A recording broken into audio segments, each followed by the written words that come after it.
La politica è triste, facciamola diventare allegra. Protestate con me.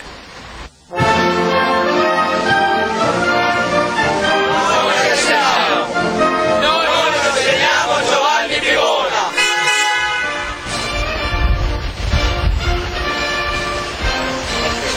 Sto arrivando.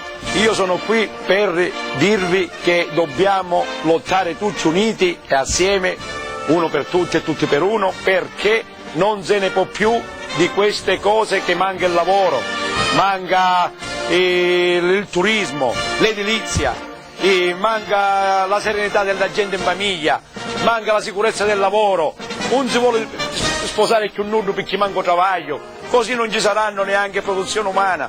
Dobbiamo essere uniti e sono qui per protestare con voi.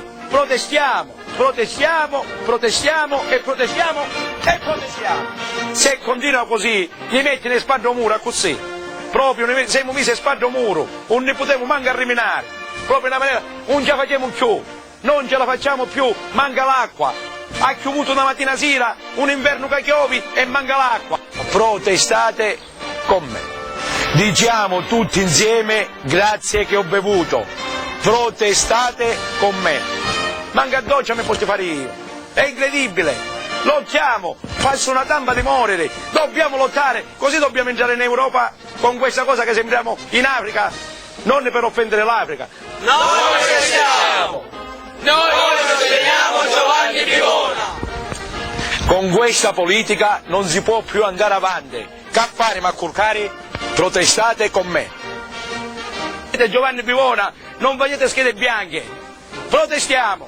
Il mio programma è quello di levare i giunghi dai marciapiedi, chiedo di mettere, chiedo che appare uno scarafaggi, a così proprio ne viene una cosa, cioè ne viene a salsa, ne viene, fare uno scarafaggi, i cinesi sono una malattia per questi scarafaggi.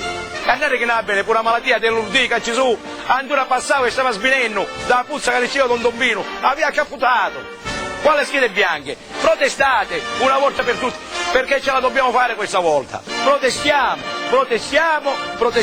e protestiamo. Sto arrivando.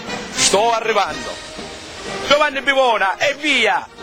Scrivete Giovanni Pivona, non date patto per la Sicilia, scrivete Giovanni Pivona, patto per la Sicilia. Non scrivete altro cosa. Giovanni Pivona. Collegio dei Agrigenti e Caricati. Sono due collegi, due, perché per avere più forza, più unione, ecco perché ce n'è due. A Canada ce ne abbiamo tutti quanti. Noi siamo!